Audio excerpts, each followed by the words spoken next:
Time for another episode of Pottawattamie County Roots. Hi, I'm Todd Studer. Coming up today, we have a guest not in studio. I actually went there to talk at the Community Foundation for Western Iowa, and I visited with Donna Dostal. She's the president and CEO of the Community Foundation, and we learned a little bit more about what's going on there and also about some of the exciting plans for 2026. So stick around. Coming up very shortly, Donna Dostal from the Community Foundation for Western Iowa. Primrose Retirement Community in Council Bluffs believes home should be a place of comfort, connection, and care. From personalized support to engaging daily activities, everything they do is designed to help residents live fully and confidently. At Primrose, that's their priority, to put the quality of their residents' care and daily needs at the top of their list each day and every day. It's not just about where you live, it's about how you live. Learn about life at Primrose at primroseretirement.com, and then give Jamie Bush at Primrose a call to discover a place that truly puts people first. In the heart of Walnut, Frosting Inc. is your sweet destination for gourmet cupcakes, cookies, and artisan baked goods made with care and creativity. No, they've been delighting customers with exceptional taste and hometown heart. All you have to do is step inside their storefront, and you're going to find small batch candles, homemade jams, local honey, tallow-based skincare, and artisan snack mixes. Frosting Inc., more than a bakery, it is a celebration of quality and community. And here on Pottawattamie County Roots, we explore the places that make our region home and the people who keep them connected.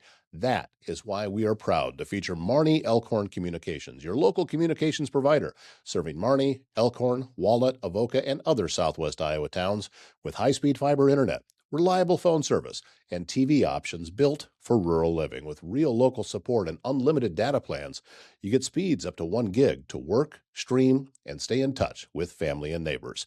Visit metc.net to learn more. This is Donna Dostal. She's the president and CEO of the Community Foundation for Western Iowa. We have come down to the Community Foundation's conference room. This is the second time I've been here in the building, but the first time that I've gotten to talk to you while I was here. Well, it's an honor to have you here today, Todd. Thank you for coming in. Those are kind words. Thank you so much. I'm just thrilled to be here with you. This has been a really good move for you guys of getting this facility, getting here, right here on Broadway. Everybody can see. You've got great visibility from the cars that are going by. And all of that just works together, doesn't it? It does. And, we've been in this location.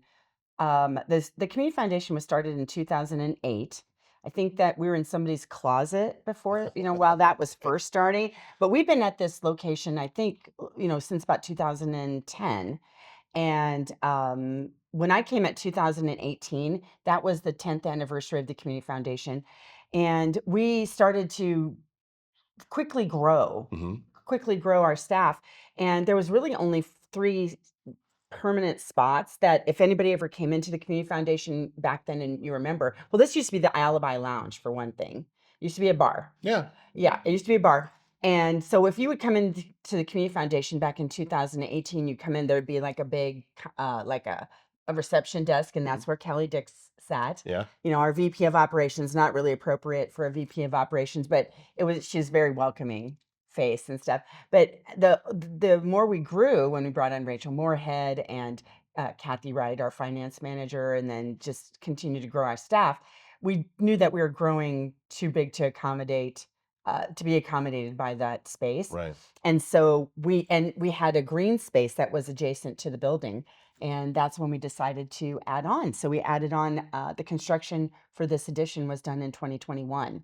During COVID. It was the interim in there because that you were located for a while down in the Habitat We building, were. which is where I first met you. That's right. That was the first opportunity that I had, and I think Rachel was the one that introduced us, if I remember correctly. That's correct. Yeah, Rachel Moorhead. Yeah. And who, quite honestly, I chased around for about 7 years to get her to come on my team. Her and I went through Leadership Council Bluffs together. Yeah. We're the 27th class, magnificent 27, by the way. And I tried to get her to come work for me when I was at Heartland Family Service back then, except she was working at the college, at the Iowa Western. She was at the college at that time. Then I tried to get her to come over again. She was over at Jenny Edmondson. She went there for a little bit. So finally, when I came over here, we were able to figure out a way for her to come here and land, and it's just been fantastic ever since. Well, she's not the only one that you have managed to get in here to been doing fantastic work. Because I think I've met just about We everybody. have a wonderful Yeah, team. yeah, it's in top to bottom, the work that's being done here.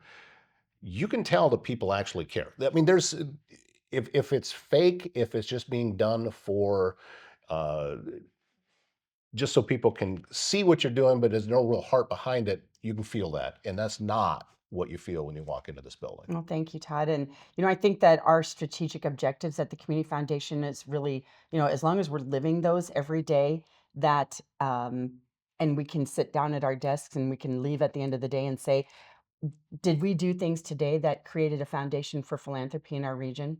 If we can say yes, that's good. If we have been the convener or the folks that are able to help bring people together for community-wide outcomes that are beneficial to the entire region, then we've done our job for the day. And if we can be the expert to someone who is seeking expertise around philanthropy, around giving back, around creating a culture of giving, and we've been able to do that during a day, then we know we've done our job. I like to coin a phrase from a fun movie that I absolutely love with what's his name, Jimmy Fallon. Either you can hit a curveball or you can't, right? You can either do what you say you're going to do or you can't. And when you demonstrate that you can do what you say that you're going to do, people they notice that, right? And so we feel like we've been able to, if we're going to create that culture of philanthropy and we can execute on that, people know that.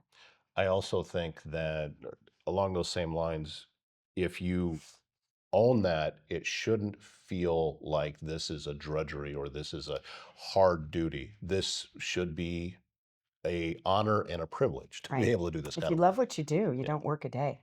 And so I feel like that's true. We my team really does love what we do. We're just blessed to be able to, be the folks that help others give back. There's nothing better for your soul than giving back in a way that, helps you to, feel like you're creating impact in the community. That's kind of at the top of the Maslow's hierarchy of needs, if you're familiar with that. When being able to give back for, from your wealth or from your substance or something like that.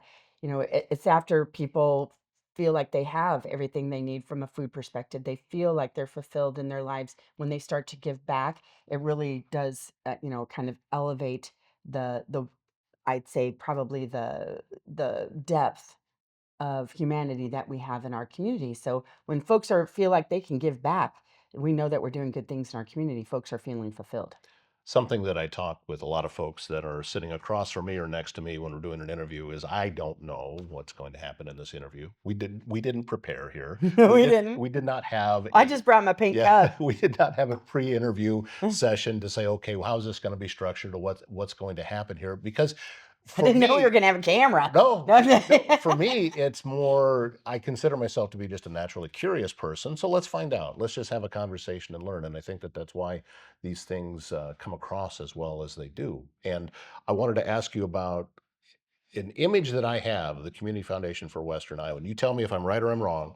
Is part of what you do is you're a connector. That you've got somebody here that says, "Listen, I want to be able to help in the community. I've got some resources here that I want to be able to give back. That's going to be a betterment for everything going on here." And over here, you have somebody that with a nonprofit or anything that's designed to do that. Let's put those two people together. Would that be an accurate thing? That you could not have really illustrated it more Yeah. appropriately. That is the second pillar of what we do, of our three Right. pillars. And being able to create that culture of philanthropy, that foundation for giving back, that's what that stems from. Is if we can create all of the resources that you want. We can make sure that you can start a donor advised fund, you can start a field of interest fund, you can write a check and feel like you've given money and you're going to get that tax donation. That's great. We've created the foundation for that. There's the nuts and bolts of it technically, but if you don't take it to the next level and enable folks to figure out how they're going to give back in a way that means something to them, What is motivating them to give back in the first place? Do they really want to be seen in our community as a philanthropist? Do they want to know that even if the donor wall says anonymous donors, they know their name is under that? That is a motivating factor for them, right? And so understanding what's motivating folks and what's helping them kind of the drive to give back, that is our job, is to figure out what is motivating and then how do we help them execute it? How do we remove the barriers between the nonprofits that are doing the work and the donors or the folks that want to be able to invest in the future of our community? How do we take away the barriers? How do we make those connections? That's where the magic really does happen. You have one day in the year in December where you just kind of remove all of the veils that might be attached to any of it, and you step everybody into the spotlight at the same time on Giving Tuesday. Giving Tuesday. And that you had a huge event last year. Yeah, we did. But at that point, now you've got real organizations meeting real nonprofits in a way that is a lot more connected than maybe it would be otherwise. And I know personally several people with their nonprofits in town that benefited from that. And it's life changing for them, as just knowing that, yes, the community cares. And here is 100% proof in that the community cares. And those are the types of things that we need to celebrate. And I think that this town is really good at doing that, Mhm. but and a lot of the other towns that we have around Western Iowa are good as well. Uh, but for some people, I I think you're still flying under the radar. I don't know that everybody is fully aware of what's going on here. Well, they're gonna be now, which I'm Yeah, super excited about. But you're right. So you're referring to Giving Tuesday, yeah. and we have actually been supporting that day of giving since before I came. There was, Jerry Mathiasen, my predecessor. He worked with the Omaha Community Foundation to partner around Omaha Gives, which was a day in May, right? And it was the one day of giving when the whole metro comes together. And, Pottawattamie County has been generous in that regard. They would raise $400,000, 500,000. When Omaha Gives went away, when that went away in 2020, Pottawattamie County raised $850,000. Nonprofits did through that. And we were also facilitating a 20% match for anybody that was giving money into endowments for those nonprofits that live with us as well. And so that really did help to elevate that day of giving. Since then, we have migrated it to Giving Tuesday, Mhm. which is the number one day of giving across the entire United States. And it's even a global event now. And last year, we raised almost $1.8 million in the 9 counties that we serve. So to your point, you give someone a platform to be able to come forward and say, I'm going to find the ones that really, the nonprofits or the causes that mean something to me. Today is the day I'm going to go do that because I have the means, I have the desire, all of these things. If we can facilitate that and make it easy for folks to do that, we have faith that that's going to work, and it absolutely has worked. We do that through our platform Share Iowa, which is an online platform. We've actually been facilitating the Giving Tuesday since 2020, since Okay. Omaha Gives kind of went away, and it has just continued to snowball. It's just been fantastic. But to your point of, if you have a day or if you have a platform or if you have an opportunity, that's really what our community has been able to really grow and build on, is how do we make that day last all year long? How do we build the relationships that start maybe on Giving Tuesday? How do we build those relationships with those donors, or the relationships that a donor or volunteer has with the nonprofit, so that it has impact throughout the year? That is what we're working on now, is how do we teach nonprofits how to better foster and steward, so to speak, those relationships, and how do we help donors stay connected to nonprofits for 365 days I, versus just the one. I see so much support for these types of programs in this area. What I'm wondering about, and I think you can speak better to it, are we unique in that area, in that way, that with this level of support that you see here? Because I see events that happen that sell out all the time that I never thought that would sell out, and they've already said, nope, we don't have any more space. No more space. Uh, are we unique in that area, or is this something that because I live here, I just have a better view of it? So I think that I don't know that we're necessarily unique. I do think that it has increased exponentially. That engagement, that commitment to community, Mhm. it has, I think, completely exploded over the last 5 or 7 years. And that's a combination of things. I think it's the Iowa West Foundation, the change that they have made, and or not so much the change, but the focus that they've put on figuring out what our communities really need Mhm. relative to their investment, which is significant. They've, invested hundreds of millions of dollars in this community, which is so needed. So I think that their investment in understanding better what communities need and what they really want to see, particularly in the Council Bluffs metro area, our investment that we've made through Share Iowa, through our fundraising classes that we're going out and teaching nonprofits how to better steward their donors and understand how to come from a donor's perspective versus the perspective of their own organization. All of these investments that are being made by the organizations that are designed, we're by design, we're here to not only facilitate philanthropy, but to support nonprofit work. That's why we're here. We have a special charter to do that. So the more that we grow and the more that we're able to help folks do what they do best, whether it's give or execute on those gifts, the more we see that grow. And so since we have been able to grow exponentially, since the Iowa West Foundation has really changed their focus, and other organizations, other donors see they fall suit with that. I think that we've just really seen a renaissance in that How here. about with the fact that no one here, to my view anyway, is in a place where they feel like they're competing for the same dollars. Yeah, I That's am what I mean. I'm Because really it could glad he yeah, said that. it could be that, Because yeah, you'd be surprised how many nonprofits, like especially during Giving Tuesday or right, during yeah. Omaha Gives and stuff like that. One of the things that we really try and help organizations understand is that, first of all, anytime anybody gets a gift like that, any philanthropic investment, the other organizations should applaud that because that demonstrates philanthropy and it's creating that culture of philanthropy. The other thing is that they're not mutually exclusive. Yeah. Just because John Doe gave you $1 million doesn't mean John Doe's not going to give you $1 million as well. Or that John Doe's gift is not going to inspire Jane Smith over here to say, oh, if John can do that, to this organization, then I can do that for organization B. So philanthropy breeds philanthropy.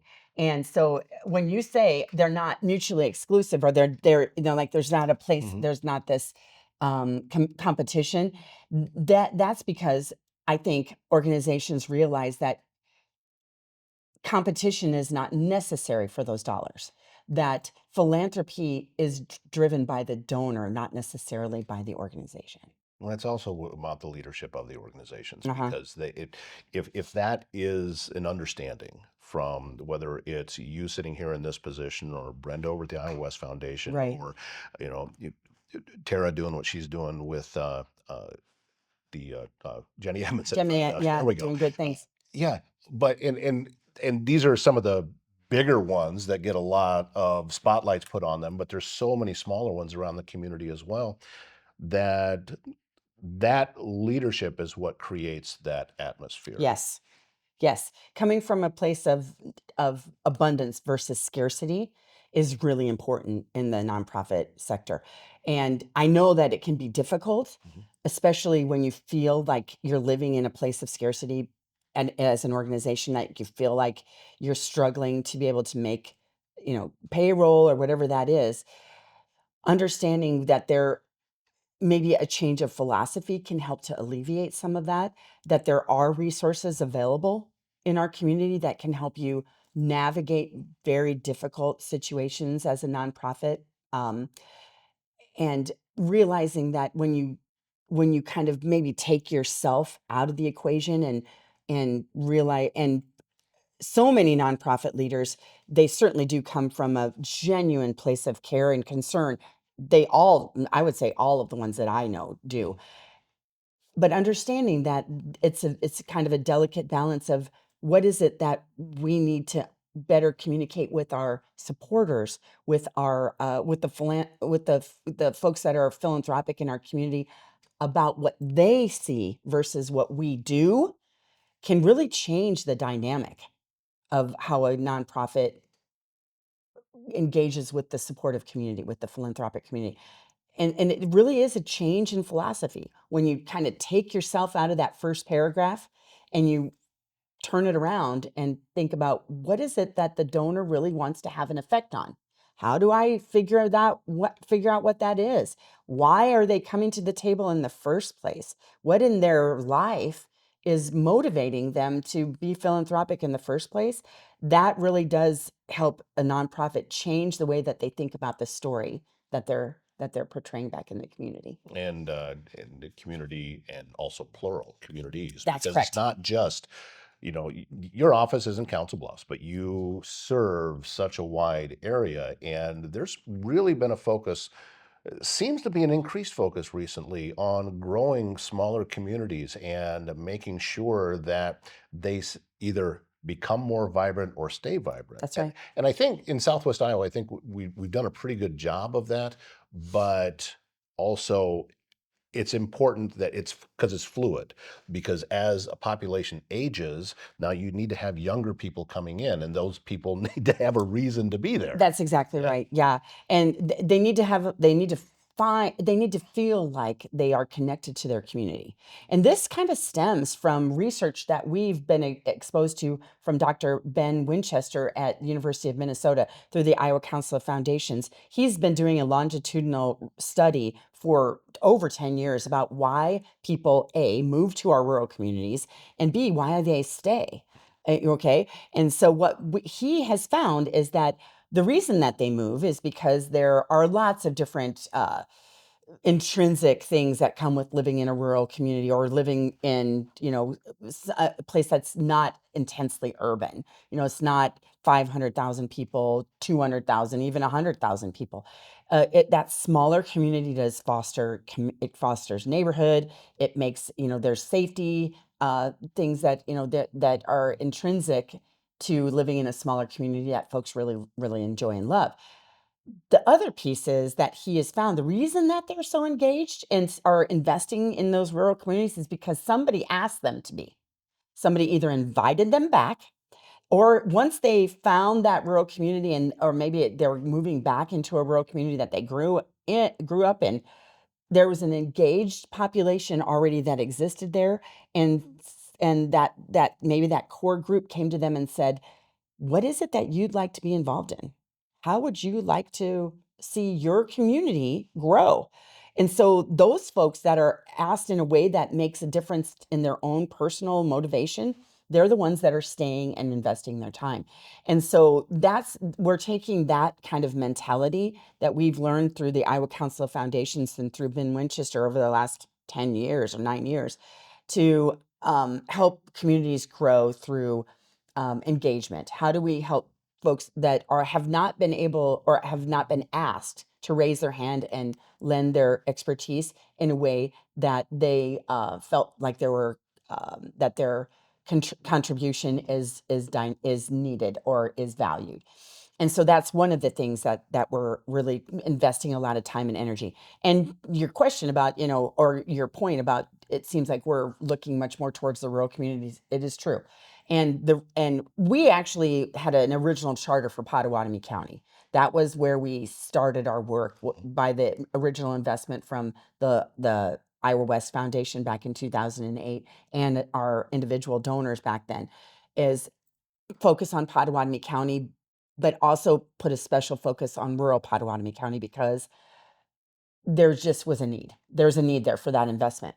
We've seen that continue to grow, and that's why we've expanded our reach into the 9 counties of Western Iowa, what we call the West Coast of Iowa, right? Yeah. And so not only do we now focus on Pottawattamie County greater, but we really have turned our focus east because what we've seen is that there's sort of a disconnect between what happens, I think, in Des Moines and east Mhm. versus what happens from Adair and west. And so someone needs to kind of help engage in those communities to help them execute on projects, to figure out what it is that they need to connect to donors and resources, maybe at a state level. All of those things, those resources and those and that expertise are at a premium right now. And so if we can lend our support to that, that's a way that the community foundation, that's what we're chartered to do anyway. How can we do it and do it better? That's what we've been focusing on. And of course, the Charles Lakin Foundation, that promise of that $165 million, that has sparked a wonderful renaissance, again, I love that word, or a growth in communities saying, well, we've gone through the process of identifying what our priorities are. And we've worked with Iowa State or Community Heart and Soul, or maybe even private contractors to, to say, these are the top 5 things that we'd like to be able to do in the next 10 years. Now's the time that there's an opportunity for them to execute on those. The thing that even money can't help you with is, how do you execute? How do you go from an idea or a list to actually getting stuff done? And that's what we have the expertise around. We've built an entire curriculum around that. It's called Make Communities Happen. We're planning to launch that in July. A lot of great things coming up, and also what I have seen is as the communities have evolved, sometimes changed a little bit, they've maintained their own identity still, Yes. and, Oh, and that's always. important. It's Hmm. important that when you go to Minden and you see how everything, they took a huge punch and just immediately, all right, well, we're coming back from this. Kevin Zimmerman. Yeah, I know. Oh my God. I am the mayor of a tornado. I will never forget that. That was the like classic. He's famous for that line. He had it on the telephone. He's like, Right. I'm a mayor of a tornado. I can't talk right. I can't. But also, and let us sing Kevin a couple of praises, having the understanding immediately to know that we're not ready for the help. So Oh, let's, totally. yeah, I mean, Yeah. because he did things, everything that Close needed to everything happen. down. Yeah. But other And people, don't forget Doug Reed, oh yeah, emergency management. Those guys, oh my God, just so good at their jobs.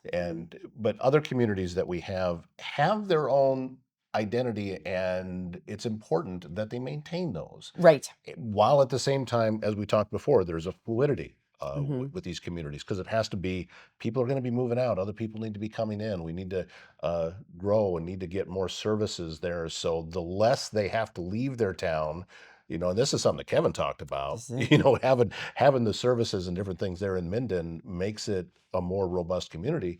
These are the types of things you're talking about growing. That's exactly right. Say it all the time in the communities that we work in. Every time someone has to leave to get childcare, to go to the grocery store, to have fun and do something fun for their family, every time they have to leave your community to do that, they are more likely to leave your community permanently. Yeah. And so figuring out what you have to offer as a community to attract and retain those folks to come in, you're right, is part of the persona, the identity of each community. I can tell you that in the communities that we are working in, whether it's Glenwood or Stanton or Trainer or Minden, even, they all have very similar desires. They know what they need to do to grow. They would like to continue to grow or maintain their folks, so they have these same goals. How they're going to get to them might be different story, and so that's what's the fun part of it. How do we work with each one of those communities to figure out how to meet their objectives? And you're right. Each one of them has their own individual persona, their own individual culture, and they should be celebrating that. And they do. Most of them do celebrate that. Figuring out how you can celebrate it even more effectively and draw people in that want to be able to partake in that culture is the secret to things. And yeah, and that's where organizations and opportunities like you bring, Todd, for each one of these communities to tell their story will be very valuable. Well, I'm grateful for that, and that's the point to what it is that we're doing. Is somebody uh, described me once as the voice of Council Bluffs, and I stopped them because I said, "Ooh, it's a very high compliment. I am a conduit for voices in Council Hmm. Bluffs. That's my job. Yeah. And yeah, I do sit in this chair and I do conduct interviews, but the star of the show, like today, you are the star of the show. Other times it'll be, somebody from HopeNet Ministries, or it'll be just a small business in one of our communities that is doing great work, and they're just out there grinding, trying to get it Go done. talk to the gals Yeah, at Fika up at Stanton. Oh my yeah. God. They have amazing maple things. They're so good. But there's so many great things that are happening in our area that people need to know about. Yes. And oftentimes the folks in that town may know, but from one town to the next, it hasn't made the jump yet. And we just need to tell those stories. We need to show people that this way of life is valuable, Yes. and it should be honored in the same way as what we do in a large market. Right. So we're just going to keep plugging along with that. I hope as the months and the years go by, you keep keeping us informed with everything that's going on. We'd Absolutely. love to help spread the word about this, and we're looking forward to a really exciting year. I know you've got some huge plans, and We it's going to be fun. do. We do. We have some fun stuff. The next thing coming up is in April is National Volunteer Month is April, and we will be holding convenings in 3 cities that are designed to prepare folks in the rural areas in our communities, not even just rural, but our smaller towns, medium-sized towns, on how to execute on those projects and be involved in the make communities happen. We're doing convenings in Glenwood, Harlan, and Griswold on the 23rd, 24th, and 25th. 22nd, 23rd, and 24th, excuse me, of April. Okay. They're going to be day-long sessions, and we're going to be inviting community leaders to bring your plan, bring what you've accomplished so far. How can we help you assess where you are in the process so that the next step is execution? So that's in April. So hopefully we can talk soon. I'm looking forward to that. All of this coming up, and thank you so much for being so gracious with your time. Oh, I it's mean, my pleasure. you're crazy busy, so thank you for Couldn't that. be more excited about this. This is Yeah. wonderful. I cannot even thank you enough for having the foresight to be able to do something like this. We need this conduit so much to be able to tell the story of Western Iowa. So Well, thank you. again, we look forward to the next time, Donna, and we'll go back to work now already, will you? Ah, I'm gonna go get more coffee. There you go.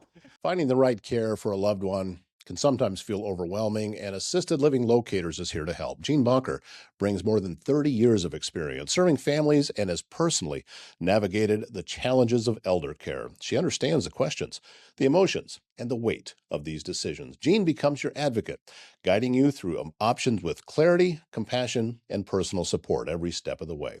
Call Assisted Living Locators at 402 690 5467. And the Jetty Edmondson Foundation believes healthcare goes beyond hospital walls. Through its Caring for Our Communities initiative, the foundation helps high-risk, low-income, and underserved individuals access resources that remove barriers to better health and long-term well-being. Coming up this Friday, the foundation will also bring the community together through Dance to the Beat, a signature event that raises critical funds for uninsured and underinsured heart patients. Those funds help treatment medication, rehabilitation, and life-saving support. Learn more, get involved, and support the mission at jehfoundation.org. Thank you again, Donna Dostal from the Community Foundation for Western Iowa, for joining us on the show today. Always great to sit down and talk with Donna, and I'm looking forward to getting her back on the show again soon. My name is Todd Studer, and I will see you tomorrow morning.